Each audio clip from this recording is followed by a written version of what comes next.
तो शुरुआत करते हैं हम आवर्त गति से। जो पृथ्वी सूर्य के चारों ओर चक्कर लगाती है वो आवर्त गति होती है। कभी ऐसा नहीं हुआ है कि पृथ्वी सूर्य के चारों ओर घूम रही है और रुक गई और वापस चल पड़ी, हुआ कैसा? ऐसा नहीं होगा। तो एक कण है वो दूसरे कण के चारों ओर चक्कर लगा रहा है एक निश्चित वर्ताकार पथ में और बार बार उस पथ की पुनरावृत्ति कर रहा है, ये ध्यान रखना आप।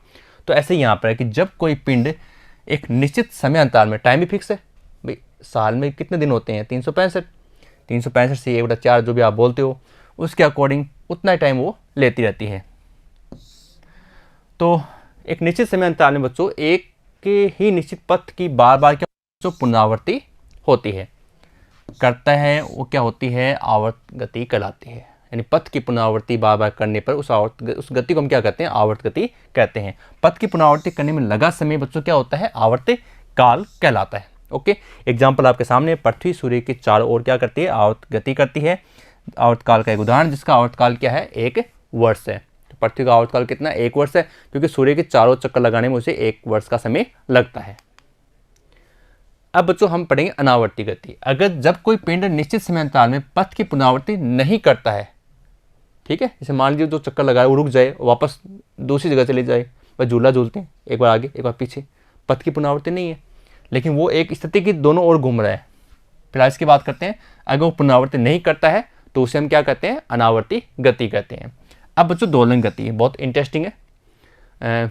मेले में आपने देखा है ड्रैगन आता है बड़ा सा, उसके अंदर सब बैठ जाते हैं, फिर वो ड्रैगन इस प्रकार से चलता है, तो वो भी क्या है? दोलन गति है। ठीक है, तो जब कोई पिंड एक पथ पर साम्य स्थिति, ये इसमें मेन पॉइंट है, जिस बिंदु पर झूला झूल रहे हैं, देखिए आप, ये बिंदु बीच का, एक बार इधर एक बार उधर, तो ये इसकी साम्य स्थिति है।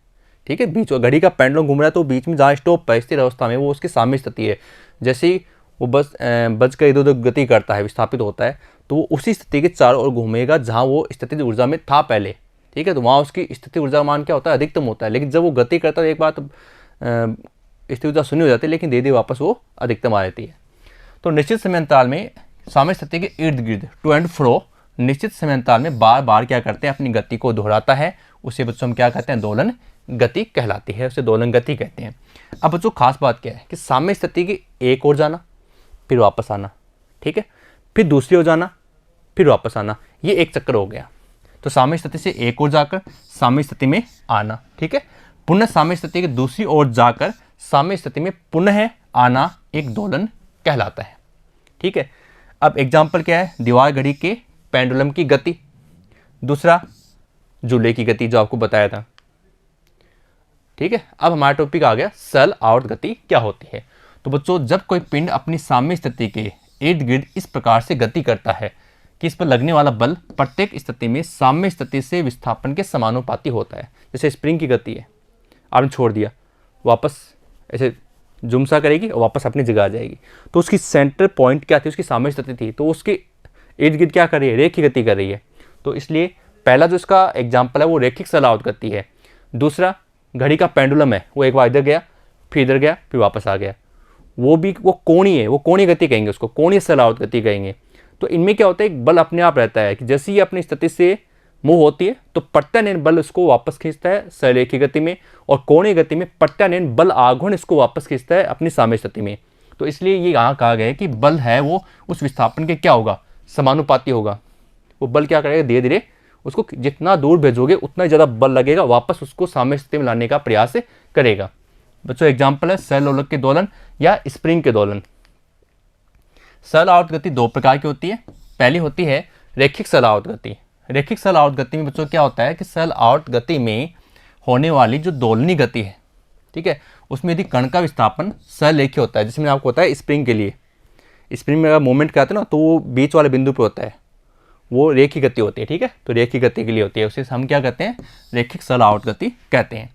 सरल आवर्त गति में क्या होता है बच्चों? प्रत्यानयन बल होता है जो क्या करता है? उसको वापस साम्य स्थिति में लाने का प्रयास करता है। तो डिपेंड करता है उसके विस्थापन की, जितना विस्थापन ज़्यादा लगाओगे उतना बल क्या लगेगा? ज़्यादा लगेगा। तो ये बल क्या होता है? उसके समानुपाती होता है साम्य स्थिति से विस्थापन के। तो F समानुपाती माइनस वाई, के का मान क्या हो गया यहाँ पर? सॉरी, यहाँ पर नियतांक लिया हमने के, वो क्या है? बल नियतांक है। तो बल का मान मात्रक न्यूटन बटा मीटर। कैसे? क्योंकि के बराबर हो जाएगा F बटा वाई, और जो माइनस चिन्ह है वो इस बात को दर्शाता है कि हमने तो इधर विस्थापित किया था इसको, लेकिन ये जिस तरफ हम लेकर जाना चाहते हैं उस तरफ नहीं जा रही, वापस अपनी स्थिति की हो जा रही है, तो दिशा कैसे हो गई, विपरीत हो गई, इसलिए यहाँ पर क्या आ गया, माइनस चिन्ह आ गया। विमा की बात करें तो न्यूटन की विमा आपको याद है m1 L1 T-2, और मीटर की हो गई L, तो L से L कैंसिल हो गया, बच गया M, ये कैपिटल M है, m1 L0 T-2 हो जाएगी इसकी विमा। अब बच्चों रेखिक सरल आवर्त गति के अवकल समीकरण की बात करते हैं। जैसे कि हम जानते हैं कि बल लगने पर माँ याद आती है ma माँ, ठीक है, और a बराबर होता है F/m। अब F का मान अभी हम लेकर आए -ky अपॉन स्मॉल m, तो एक बार इसको आप यही स्टॉप कर दीजिए। अब ये कैसे बना, ये पहले बात कर लेते हैं। हमें पता है विस्थापन का समीकरण होता है y बराबर a sin ω t, ये किसी भी तरंग के विस्थापन का समीकरण होता है। जब इस दूरी का अवकलन किया जाएगा, ध्यान रखना, जब दूरी का अवकलन किया जाएगा तो क्या आएगा, वेग आएगा। समय के सापेक्ष दूरी में परिवर्तन की दर वेग कहलाती है। अब y का मान ये आ गया यहाँ पर, ठीक है, तो हमें करना है इसका अवकलन। तो पहले इस पूरे का अवकलन करेंगे तो a तो बाहर आ जाएगा, साइन ओमेगा टी का हो जाएगा कॉस ओमेगा टी, और ओमेगा टी में टी का 1 हो जाएगा तो ओमेगा बाहर आ जाएगा, ओके, टी हो गया a omega cos omega T. अब इसका दोबारा अवकलन कीजिए इसी y का, तो बच्चों पहले इसमें a ओमेगा बाहर आ जाएगा, ठीक है, और फिर कॉस ओमेगा टी का हो जाएगा माइनस, तो ये आ गया, और साइन ओमेगा टी, फिर इसके अंदर ओमेगा टी है उसमें टी का 1 हो जाएगा और ओमेगा बाहर आएगा, और 1 ओमेगा पहले से बाहर है तो उसके साथ गुणा हो जाएगा, ये बन जाएगा ओमेगा स्क्वायर, ठीक है। तो ये फिर देखो -a, ये बन गया ओमेगा स्क्वायर, ठीक है। अब ये a और साइन ओमेगा टी ये किसके बराबर है, ये y के बराबर है, ओके, तो ये क्या बन जाएगा, a बराबर माइनस ओमेगा स्क्वायर y बन जाएगा, इसलिए ये मान यहाँ पर आ गया, ठीक है। तो अब इनकी तुलना करते हैं इन दोनों समीकरणों की, तो देखो ओमेगा स्क्वायर बराबर आ जाएगा k/m, y से y तो कट जाएगा, तो बच्चों ये बन गया ओमेगा का मान √k/m। ये इस चैप्टर में बार बार काम में आने वाला है, ओमेगा बराबर √k/m। k क्या है यहाँ पर, बल नियतांक है, ये एक नियतांक है जिसे हम कोणीय आवर्ती कहते हैं। अभी जैसे हमने निकाला त्वरण का मान a बराबर d²y/dt², ये लीजिए यहाँ पर, ये रहा, ओके। तो इस मान में और एक मान ही आ गया, दोनों मान आ गए ना, तो दोनों मानों को क्या कर दो बच्चों, बराबर रख दो, बराबर रख दोगे तो माइनस का है, फिर इसको लेकर आओगे, जैसे d²y/dt² बराबर माइनस ओमेगा स्क्वायर y, तो माइनस का मान इधर ले आइए, प्लस का हो जाएगा, और ये समीकरण आ जाएगी, ठीक है। समीकरण 1 क्या है, रेखिक सरल आवर्त गति की अवकल समीकरण है जो हमने अवकलन से प्राप्त की है। ये इस प्रकार से इस रेखिक सरल आवर्त गति को क्या करती है, परिभाषित करती है। अब तो इसी प्रकार से हम पढ़ेंगे कोणीय सरल आवर्त गति। कोणीय सरल आवर्त गति में क्या होता है, जैसे घड़ी का पेंडुलम है उसके अकॉर्डिंग कि सरल आवर्त गति में जो दोलनी गति होती है, यदि पिंड का विस्थापन वर्ताकार पथ की चाप के अनुदिश है, ये देखो चाप करते हैं ऐसे, ये चाप है, तो चाप के अनुदिश है, तो उस गति को हम क्या कहते हैं, कोणीय सरल आवर्त गति, ये आएगा आवर्त, कोणीय सरल आवर्त गति कहलाती है, ओके। अब कोणीय सरल आवर्त गति में जो प्रत्यानयन बल आघूर्ण है, भाई उसमें तो क्या था, बल था, क्योंकि उसमें विस्थापन क्या था, रेखीय था, इसमें कोणीय है, तो इसमें प्रत्यानयन बल नहीं लगेगा, इसमें बल आघूर्ण लगेगा, कि जो कार्य रेखीय गति में बल का होता है वही कार्य कोणीय गति में किसका होता है, बल आघूर्ण का होता है। जैसे ये ढक्कन खोलना या स्क्रू को घुमाना, तो ये बल नहीं होता, ये बल आघूर्ण होता है, ठीक है। तो यहाँ प्रत्यानयन बल आघूर्ण क्या होता है, टो का मान सदैव साम्य स्थिति से कोणीय विस्थापन, भाई उसमें विस्थापन क्या था, सीधा अक्ष मान लेते हैं, वाई मान लिया था, इसमें क्या मानेंगे, थीटा मानेंगे, थीटा की क्या होगा, समानुपाती होता है। प्रत्यानयन बल आघूर्ण क्या करेगा, उसको माइनस वापस उसकी स्थिति में लाने का प्रयास करेगा, इसलिए यहाँ पर माइनस चिन्ह है। इसको जब बराबर किया गया तो यहाँ पर आ गया c, एक नियतांक है, ठीक है, ये कोणीय सरल आवर्त गति का नियतांक हो गया, एंट नियतांक भी कहते हैं इसको। अब बच्चों ये है कोणीय सरल आवर्त गति का अवकल समीकरण कैसे बनेगा, चलो बात करते हैं। हमें पता है F बराबर होता है ma, ओके। तो जो कार्य बल का रेखीय गति में होता है वही कार्य बल आघूर्ण का कोणीय गति में होता है, जो कार्य द्रव्यमान का रेखीय गति में होता है वही कार्य कोणीय गति में जड़त्व आघूर्ण का होता है, जो कार्य त्वरण का रेखीय गति में होता है वही कार्य कोणीय गति में कोणीय त्वरण का होता है, और ये बन गया सूत्र टो बराबर आई अल्फा, ये लीजिए, ओके। और यहाँ से हमें मान निकालना किसका, अल्फा का, तो अल्फा बराबर टो अपॉन आई आ गया, और अभी टो का मान निकाला था -c अपॉन आई, अब फिर से ये आ गया। अब आप सोचो ये कैसे आ गया, तो बिल्कुल इसी प्रक्रिया से आपको वापस निकालना है, बैक करते हैं सेम इसी प्रकार से, ठीक है। थीटा का मान y की जगह हम क्या करेंगे, थीटा का मान लेकर चलेंगे और इसी प्रकार से आप ये वापस इक्वेशन आ जाएगी, y की जगह थीटा आ जाएगा और ये आपके मान इसमें प्राप्त हो जाएंगे। समझ गए कि जिस प्रकार से हमने y का किया था ना, उसी प्रकार से हम थीटा को लेकर आएंगे तो ये मान बनेगा कोणीय गति में। वो रेखीय गति में था और ये हो जाएगा कोणीय गति में। इसको दोबारा नहीं बता रहे हैं। तो ये अब देखो ये ओमेगा स्क्वायर थीटा हो गया। तो अब क्या करें, इन दोनों को बराबर रख दें। तो ओमेगा स्क्वायर थीटा बराबर C theta upon I, minus से माइनस कैंसिल हो गया और यहाँ से ओमेगा स्क्वायर का मान निकालेंगे क्योंकि थीटा थीटा भी कट हो रहा है। तो सी अपॉन आई और अकेले ओमेगा का मान आ जाएगा रूट सी अपॉन आई हो जाएगा, ठीक है। जैसा कि हमने पढ़ा कि अल्फा बराबर क्या है D square theta upon D T square और दूसरा मान क्या है अल्फा बराबर माइनस ओमेगा स्क्वायर थीटा, दोनों को बराबर रख दो। तो D square theta upon D T square बराबर ये आ गया माइनस ओमेगा स्क्वायर थीटा। इसको इधर ले आओ प्लस का हो जाएगा। तो D square theta upon D T square plus omega square theta बराबर 0, ये वाली समीकरण ये आ जाएगी यहाँ पर। ओके, ये क्या होगी, समीकरण 2 होगी, कोणीय सरल आवर्त गति की अवकल समीकरण है। तो इस प्रकार से हमने दोनों समीकरणों की मैथमेटिक विवेचना की है, गणितीय विवेचना हो चुकी है। अब हम आगे पढ़ते हैं कि ये आवर्ती फलन क्या होते हैं। आवर्ती फलन, एक फलन दो फलन, दोनों का मान क्या होगा, बराबर होगा। कि वह फलन जिसकी निश्चित समयांतराल पश्चात पुनरावृत्ति होती है आवर्ती फलन कहलाती है। तो देखते हैं, एक फलन गया और दूसरा फलन भी उसी पथ पर जाना चाहिए। तो एक फंक्शन मानते हैं एफ टी बराबर ए साइन ओमेगा टी, दूसरा मानते हैं जी टी। एक फंक्शन एफ है, दूसरा जी है, इसमें ए साइन ओमेगा टी है, ये ए कोस ओमेगा टी है।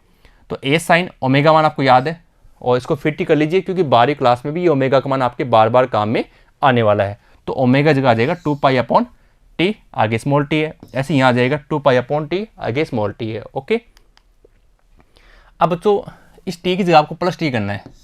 यहाँ पहले स्मॉल टी था तो आपने कर दिया टी प्लस टी, और ऐसे आप इसको जो आगे है वो इसको सॉल्व करते हैं। 2 पाई टी को गुणा कर दिया टी से, ये लीजिए 2 पाई अपॉन टी को गुणा कर दिया टी से, तो टी से टी कट जाएगा, क्या आएगा ओनली 2 पाई। 2 पाई को पहले ले आओ, अब बन जाएगा साइन 2 पाई प्लस थीटा बराबर क्या होता है साइन थीटा।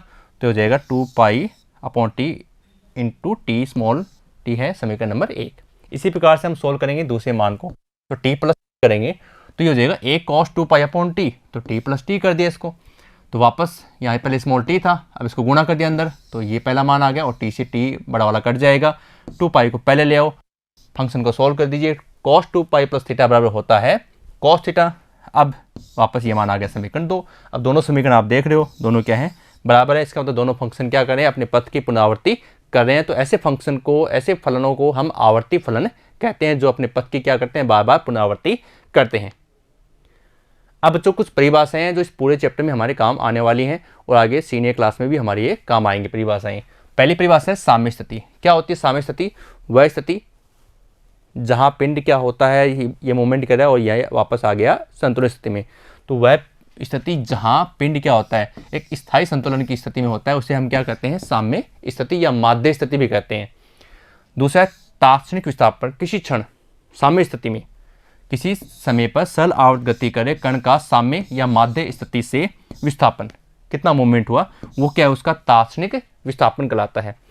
आयाम, आयाम बच्चों ये जैसे ये है, तो ये आयाम हो गया यहाँ से यहाँ तक, समझ गए। ये तो बीच की लाइन दिख रही है आपको, ये क्या है इसकी, ये आयाम है इसकी। तो ये आयाम को डेफिनेशन करते हैं, सरल आवर्त गति कर रहे कण का साम्य स्थिति से अधिकतम विस्थापन आयाम कहलाता है। आवर्तकाल, एक दोलन या कंपन, ये परिभाषा दिमाग में फिट कर लेना। एक दोलन या कंपन में कितना समय लगता है वो क्या है, उस समय को आवर्तकाल कहते हैं। जैसे मान लीजिए ये यहाँ से यहाँ तक एक चक्कर पूरा हो गया ना, तो ये क्या है इसका, ये आवर्तकाल है इसका, ठीक है।